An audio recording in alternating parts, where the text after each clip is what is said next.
Hello，大家好，我就直接开始吧。今天我们要聊的是一只表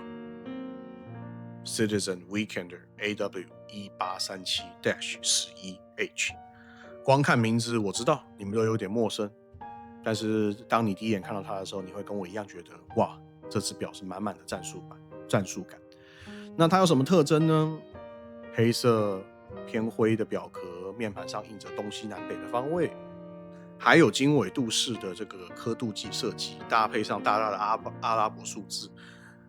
再加上军风代表性的这个绿色尼龙表带，完全就是一副野战军表的样子。我觉得这种风格，不管你是不是军事迷、战术仔，还是只是单纯喜欢军风搭配的人，我觉得对它一定是很有感觉的。而且这只表搭载的是 Citizen 自家的 EcoDrive 光动能，你不用换电池，吸饱光线就能走，这实在是在性能上非常的方便。不用哪一天出门手表停了，再加上手表防水有100米，我觉得日常生活是非常够的。价格我跟你们讲，真的很香，$150。但最特别的是这只表台湾很可惜买不到。没错 ，Citizen 在不同的市场产品定位上是完全不同的。台湾多半卖的是正装的光动能表，像这种战术风格的 Field Watch 几乎都是对北美市场推出。所以如果你戴上这只表，基本上10之8九在路上应该没有人看过，会让人家觉得有一种特别跟懂门道的感觉。好，在台湾Citizen 多半给人的印象就是正装光动能或者是上班族必备手表。你去百货公司专柜，大部分看到的设计都会比较斯文，适合西装上班穿戴。但是在北美，他们走的是另外一个路线，他们推出大量的 Field Watch、Pilot Watch、Tactical Watch 这一类的设计。那因为美国、加拿大户外运动很盛行，所以军事迷、露营、登山这个圈子是非常大的。对于手表的需求，不光只是看时间，要户外耐用、战术感。所以你在美国的 Amazon、Best Buy 或者是当地的一些钟表网站，你会发现 Citizen 一大堆的表在台湾我们是看不到的。而今天的 AW1837-11就是其中一只，它被归类在 Sport Casual 或者是这个 Urban Traveler 系列里面。那很明显，它就是一个 Field Watch 跟战术风格的混血。而且 Citizen 的 EcoDrive 光动能技术对于北美来讲，它是非常对位的，因为户外使用者最怕的就是没电，而 EcoDrive 有光就能走，所以基本上在美国 EcoDrive 是非常多玩家的心头好，可靠，随时都可以用。所以你说这只表的存在本身就是一个市场虚构的结果，它可能没有要卖给什么高端收藏家而是要打进一个很庞大的户外战术风的爱好者市场。功能简单明快，3针日期光动能100米防水，没有过多复杂的功能，就是一只可靠的工具表。我觉得这样的定位其实在表界非常的聪明，因为高端的军表有这个 Marathon Zen 甚至是 IWC 的 Pilot， 这些表动辄都是上千美金，但是 Citizen 用$150的价格就可以给你一个有战术感、功能可靠又不怕日常操的选择。我觉得对于入门玩家来讲是一个很完美的切入点。讲到设计，我就必须要说表壳的颜色，很多人在一看之下会以为它是黑色镀层，其实完全不是，它更接近我们手枪使用的那种枪铁灰色，有金属的质感，看起来不像是 DLC 或 PVD 那么的死板，反而有一种低调的质感的存在。那这种颜色在军事风里面非常常见，因为它不会反光，所以不会太张扬，可是它又能够保有金属的韵味。再来是面盘设计，大大的阿拉伯数字时标搭配4个方向，在东西南北分别有3、6、9、12。那面盘上面还有类似经纬度的刻度，那这些都让这只表看起来很户外、很战术。同时，指针跟时标都有做夜光处理，白天清晰，晚上可涂。虽然不是什么顶级的夜光，但是在生活中还是完全够用的。还有一个小细节就是日期窗，它被放在3点钟方向，符合日常习惯。当然，因为它面板配色很简洁，日期窗也不会突兀，反而是融入设计的。再来讲到就是表带，绿色尼龙表带是这只表的灵魂。我觉得军事风就是要用尼龙表带，而且 Citizen 这条带子的质感比一般便宜的 NATO Strap 更扎实，搭配了灰黑色的表壳以及灰色的表盘，我觉得整体的又和谐又多层次。尺寸方面呢 42.5mm 的表壳算是中大型，但是因为设计是工具表风格，所以戴在手上你也不会觉得突兀。厚度大概是12mm， 对于亚洲手腕来讲也许稍微会比较有感，但是我觉得还是可以驾驭的。整只表的重量大概在85到90公克左右，比起全钢款这个手表非常的轻盈，长时间的佩戴也是很舒服的。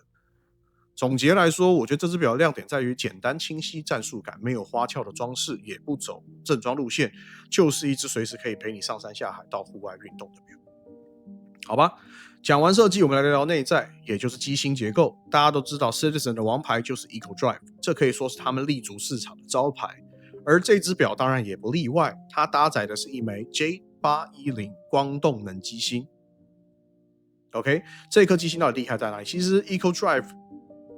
我们统称 Eco Drive， 它到底成熟、稳定、强大在哪里？原理其实不复杂，就是透过面盘下方所制作的这个太阳能板吸收光源，再把它转化成动能，存在一颗2次充电的电池里面。听起来有点像我们手机的锂电池，差别是这种手表的电池寿命非常非常的长，可以撑10年以上，而且还有过充保护。所以你不用担心它一直放在太阳下或阳光下会冲爆掉。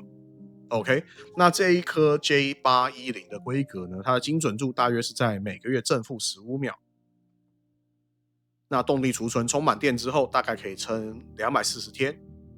也就是8个月左右。那换句话说，你半年前塞进柜子里，今天拿出来，它可能还在走，是不是很棒？那充电效应，户外阳光下基本上大概几分钟就可以充饱1天的电力，那室内灯光则要久一点，但日常使用我觉得是完全足够的。再来看看表壳结构，它的表径是 42.5， 厚度是 12.3， 存在感有，但是我觉得不会到太大，我戴在手上我也觉得非常的舒服。对于手腕较细的人来讲可能会略显稍微大吧，可是它是短表耳设计，加上尼龙带它非常的贴合，所以我觉得戴起来也不会突兀。玻璃使用的是矿物石玻璃，很多人会问为什么不是蓝宝石，因为很简单，这只表只要150美啊，就是4500块台币。要是还上了蓝宝石，那成本一定会直接飙高吧，就不可能会有这样的甜甜价了。当然我觉得有矿物石表面其实也还 OK， 你要真的刮花它其实也是不是那么容易啦。我觉得对于一只战术风格的手表来说，某种程度上来讲，其实就算你刮花了，战损也是它美学的一部分啦。防水部分100米，基本上洗手、下雨、游泳都不会有问题。总结来说，机芯跟结构上面呢，这只表就是可靠、省心、够用，不炫技的机芯，也没有高级的打磨，但是它做到了几乎你可以忘了这些事情的存在，因为它永远都走得准准的。我觉得这不就是一只表大家所追求的事情吗？再来大家最关心的，其实在美国跟加拿大它的售价大概在$200左右啦，不过很常 Amazon 会有那种促销或者是那个 Black Friday， 所以你很容易在$150、$160就可以买得到，折合台币其实大概就在最便宜是我买是4500块台币，那它顶多算最贵，你算它200美好了，220美大概就是6500左右了，所以其实怎么样算都不算到很贵啦。我觉得用这样的价钱，你可以买到一只 Citizen 的光动能还是军事设计，我觉得很香啊。OK， 那台湾呢？很可惜的就是这只表并没有上架，你在百货公司任何专柜都找不到，唯一的就是透过代购或者是 Amazon 这一些去做购买，但是它价格可能就会被垫高，因为你找代购势必它也要赚钱，所以它的价格可能就会破1万，听起来不划算对吧？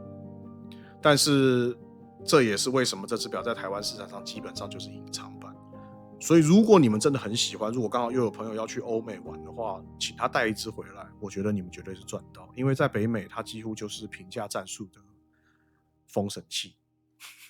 要找到设计接近 Hamilton Khaki Field 的手表，你们知道入门的一只大概就要400到500美， Seiko Prospects 的 Field 则是要300美， Marathon 的 GP 则是500美。相比之下 Citizen 这一只手表甚至是用1/3的价格就把军表氛围给塞得满满的。问题来了，这只表适合谁？我觉得可以分为3大族群。第一个是军事风的爱好者，平常喜欢军事外套、战术裤、迷彩帽 OK， 那我觉得它就是一个很棒的配件。再来一个是想要省心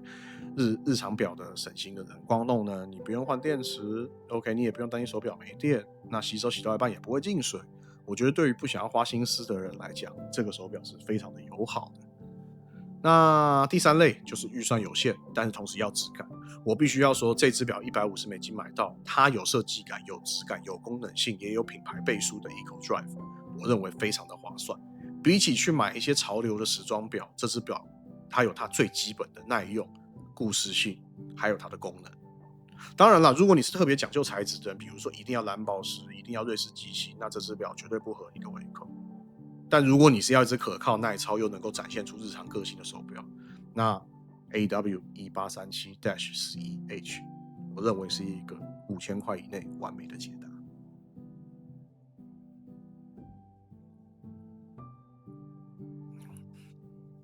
好了，那聊到这边，我们再总结一下。